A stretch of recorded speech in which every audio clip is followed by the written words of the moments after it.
নাফরমানি করেছে, আল্লাহর কথা শোনে নাই, নবীর কথা শোনে নাই, কামেল ব্যক্তিদের কথা শোনে নাই, ওলি আল্লাহদের কথা শোনে নাই, আলেমদের কথা এরা শোনে নাই, ভ্রুক্ষেপ করে নাই। তাই আল্লাহ পাক রব্বুল আলামিন জানিয়ে দিল একমাত্র এই যে জাক্কুমটা হলো পাপীদের খাদ্য, পাপ কারণেওয়ালা মানুষেরা খাবে। কালমু গুলিয়া গলি ফিল বুতুন, যখন এইটা খাবে পেটের মধ্যে যাওয়ার পরে পেটের মধ্যে উথাল পাতাল করবে, উথলে উঠবে। মায়েদের ভাত রান্না হয়, ফ্যান যখন দেখবেন ফ্যানটা ফোটে না, তবে এমন ডেঞ্জার জিনিসে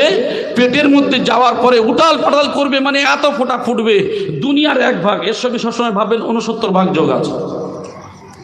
70 ভাগ পরিস্থিতি হয়ে মানুষের পেটে কি হবে, তেলের তলানির মতো তেল দেখবেন যখন একটা আপনার পিতলের কড়াতে বা পিতলের হাঁড়িতে দেখবেন যখন তেল দেওয়া হয়, শ্রেষ্ঠভাবে যদি উত্তপ্ত করা হয় দুনিয়ার আগুন, এর সঙ্গে আর 69 ভাগ একত্র, সেই তেলটা কেমন ডেঞ্জার হয়। তো এই জাক্কুম ফল খাওয়ার সাথে সাথে পেটে তেলের তলানির মতো টকবক টকবক করে ফুটতে থাকবে, পেটের মধ্যে তেলের তলানির মতো যখন ফুটবে সেইটা ফোটাটা